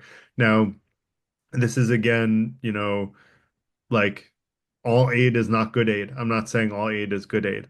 I'm saying good aid is good aid. And let's not cut out all aid, because if we cut out all the aid, that's like saying I have a cancer. And instead of, getting rid of the tumor, I'm just going to slice myself into six slices. And, suddenly, hopefully the cancer will be one of those slices taken out, but I'm dead at the end of that. So, much better to me to take out the tumor. And that's all I was suggesting that would have made a little more sense than what happened with USAID, the way that the Trump administration went after it.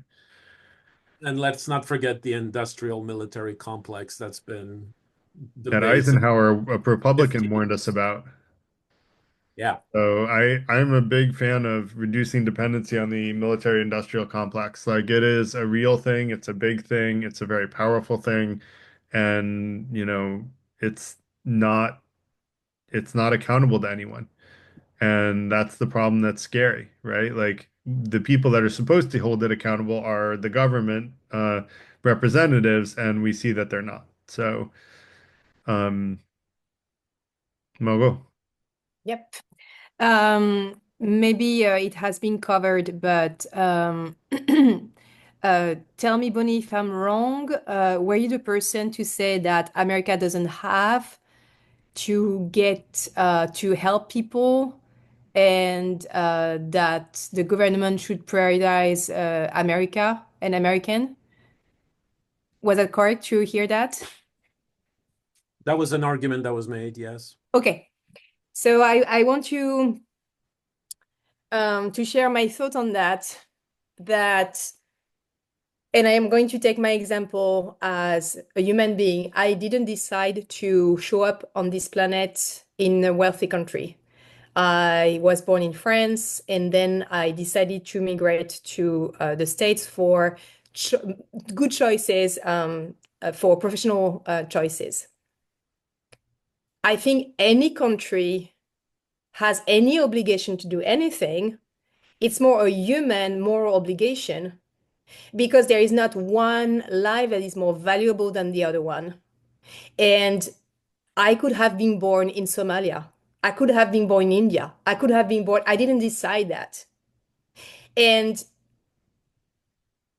I'm not American, I'm French living in America, but still I think that the people, not nationality, but people who live in healthy country or wealthy countries have the moral obligation, and it's not a question of nationality, to provide help to other people on this planet, because every single soul on this planet needs or deserves care. And this is not fair than being born in Somalia, in India, or in a favela in Brazil is a death sentence, because when I say putting America first, I meant the indigenous communities. We have indigenous communities here who we took their land. They are living on reserves. There's places that don't even have running water. That's here in America. We took their land. We should give them, we need to give them at least water. I hear you, Bonnie. I do believe, I don't have the numbers for that there is room for both providing water to native people in this country and help people, and not sacrifice 2 million of lives to just for making a point of we don't have to help anyone. Yes, there is enough wealth in the entire world. If the wealth could be distributed equally, fairly, everyone could have access to water, everyone could have access to food. So I think it's not a problem of priorities, and I think the government or the society is, or the politicians are putting us in the scarcity mode, saying, no, there is not enough for everyone, which is a lie. I do believe this is a lie. I agree with you. It's a discrimination of the other, basically. Right. Exactly. It's by saying these people are less than us and therefore they don't deserve to live. And I will say with one criticism, not a criticism, but one thing that I Yeah. would give as a caveat, Margot, is Mhm. that some people, like some aid is focused on just feeding people, right? And if you feed a generation that then ends up having, 5 kids per family or 10 kids per family, and then you have to feed the next generation, you're eventually going to run out of food. So that's not, to me, a sustainable way of helping a country. And part of what the book that Mandy shared is about sustainable solutions and teaching people how to have the right number of kids so that you can sustain your family, and how to create economic growth so that there's a self-sufficient economy. And I think that's a really important part of aid that is sometimes forgotten about in the need to sort of help put food in mouths, which I think is important and we need to do. But we also need to give the education that teaches those mouths how to make sure the next generation will be more successful and create long-term prosperity in those communities rather than just feeding a generation. I like the saying, if you give a man a fish, you feed him for a day. You teach him how to fish, you feed him for a lifetime. And I think we should be teaching people how to fish, not giving them fish. I totally agree. What I'm just saying is, if there is a debate on we should privilege some people in America because our family in America doesn't have enough to live on the whole planet, I'm pretty sure if we had the intention of distributing fairly food and water, there would be enough for everyone. Yeah. And I agree with that point. I was just giving a caveat that I think was, hopefully handling, Mandy, some of the nuance that you were trying to bring into the conversation. Yeah. Carrie, in the last 5 minutes we have. Yes, we do only have 5 minutes. So Carrie, and then we'll see if we can get to Charles as well. Okay. Yeah, you teach everybody to fish and then you overfish the ocean into Well, there's that's sustainably caught seafood. So I agree with you. We can't teach everyone the same way of making their you got to living. be careful. Yeah, Yeah. no, I So, agree. It's got to be done yeah, thoughtfully, Carrie. I agree with you yeah, 100%. And it's a yeah. great point, well made. Okay, I want to respond to what is it, Margot? Yeah. Okay. I think that the issue here is one of moral option versus obligation and who administers it how. Because like one of the things, hey, I want everybody to be happy and self-actualized and have a great life. I mean, I have no reason to not want that. And it offends me greatly that, the government essentially steals a portion of my income at gunpoint for taxes that then go to bombing the shit out of people all over the world. I hate that, right? There's this argument that if it requires somebody else's labor, it's not a right. And I think there's something to that.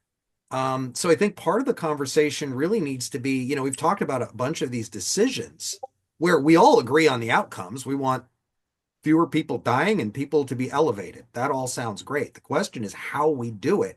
How do we ensure maximum efficiency and accountability? Because there's this thing about, do we demolish the system and then rebuild it? Because I hear a lot of that from the left too, right? It's like, oh, the justice system screwed up. Let's blow the whole thing up, and other people say, hey, let's do this a little bit at a time, not play Jenga with the thing. We're going to have a discussion on the justice system and how to make it better. So I have a hypothesis for that I kind of want to share with the audience and get feedback on. So Can't wait. Anyway. Teaser for that one. Sorry, Carrie. Oh, no problem. I'm done. Thanks, Garrett. That's okay. No, I agree with you. I think as far as the government taking money at gunpoint, while it's sort of true, you do have an alternative. You could go to a country that has no tax.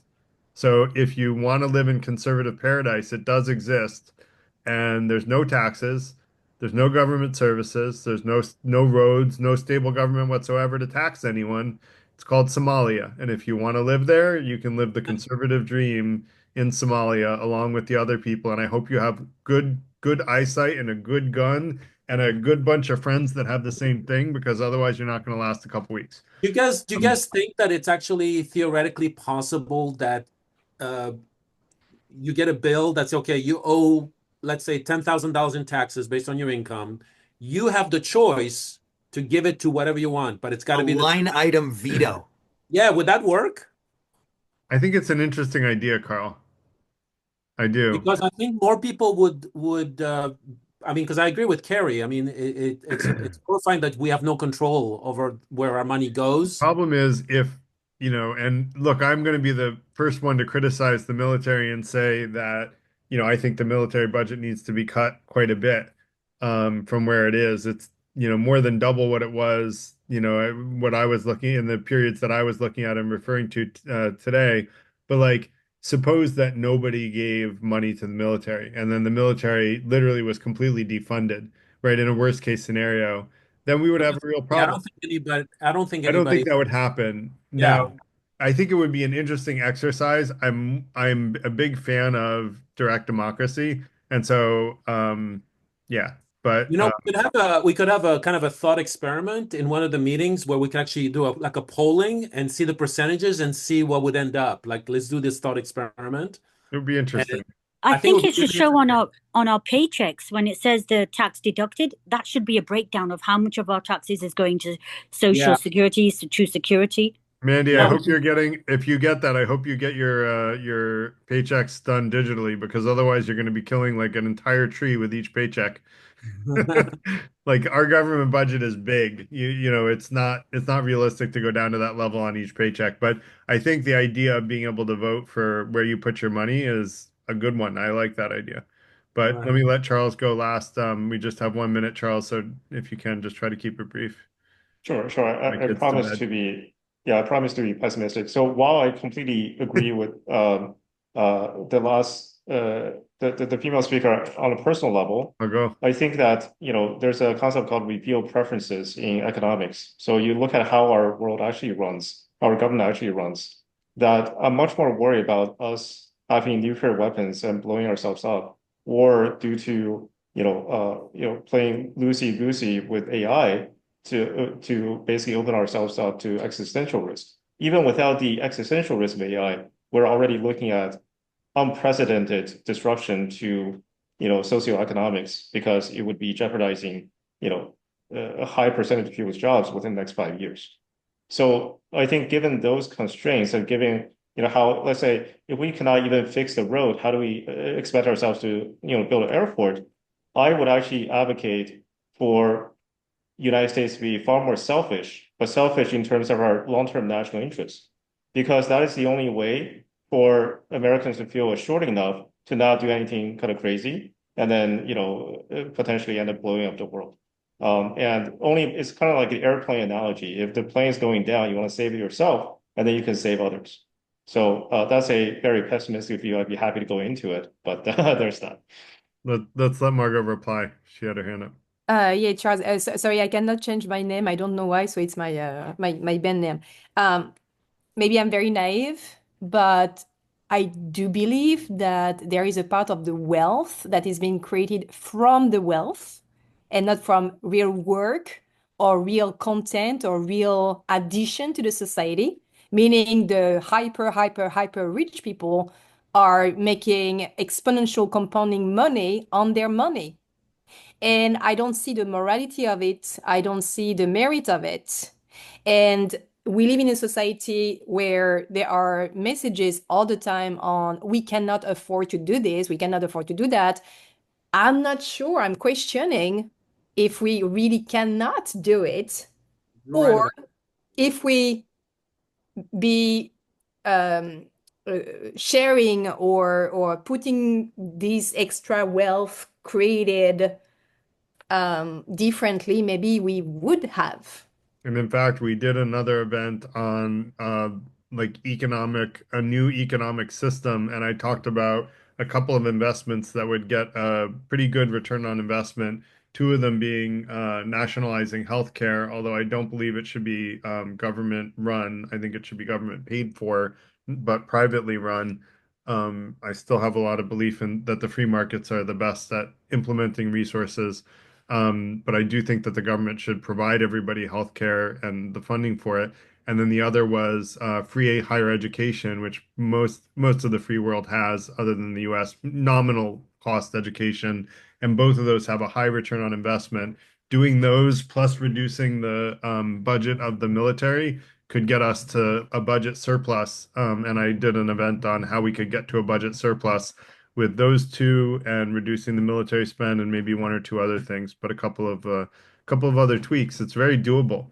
And I really want to see us in a budget surplus because, right now we're creating a lot of debt for our ancestors, and that's just not a good place to be. I don't want to leave other people with a messier house than I found it.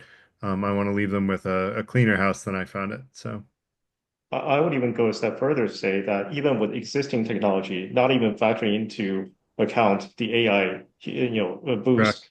we already have enough to provide a decent living for everyone on the planet, as well as solve climate change.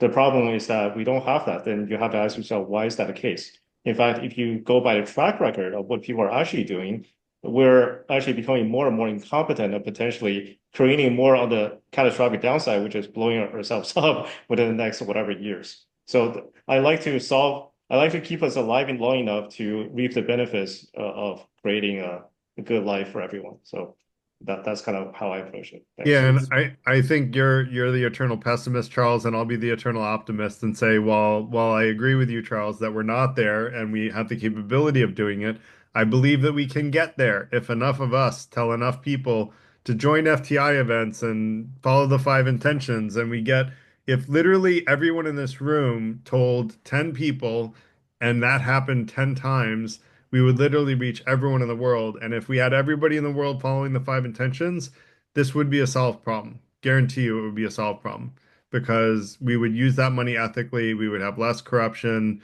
We would have less waste. So, bring your friends here, come back another time. I think next week, shoot, let me see if I can, I forgot to post next week's event. I don't remember what next week's is. But come back next week. I'm sure it'll be interesting. I can't. Let me see if I have Aristotle. Oh, full spectrum leadership. Yeah, this is going to be great. It's going to be, we're going to have a guest lecture. And let me put the link in the chat for anyone that wants to come. And I forgot to give the FTI link as well. I'll give, if anyone wants to learn more about the FTI or becoming a member of the FTI, where we learn more about the FTI here. So follow that link right away if you want to learn more about the FTI, for those that want to learn more about us and potentially join as a member, where we apply the five intentions into our lives. The five intentions are just 5 simple rules to live an ethical life. It's really not rocket science, and it's pretty intuitive to any reasonable person. And if you go to the freethinkerinstitute.org website, you can see the 5 intentions there. So thank you all for coming. Thank you all for the thoughtful and constructive conversation. I feel like we ended more united than we started, and I really like that. Not that I want to do that for the sake of just agreeing to agree, but I think we actually heard each other out, and we kind of came to a middle ground, which I really appreciate a lot. That's part of what this community is about. And now I have a crying daughter, and I have to go get her to sleep. So thank you. Yeah, oddly enough, I don't feel as depressed as I thought I was going to be at the end of the meeting. I know, neither do I. And I realized I didn't give any hope in the presentation either. Actually, the conversation afterward is what gave hope. So, thank you all for that and for being yourselves. Yeah, people not being depressed makes me depressed. So I'm in a conundrum here. All right, but thank you. Have a glass of See you wine, guys. Charles. Take care. Yeah. Bye-bye.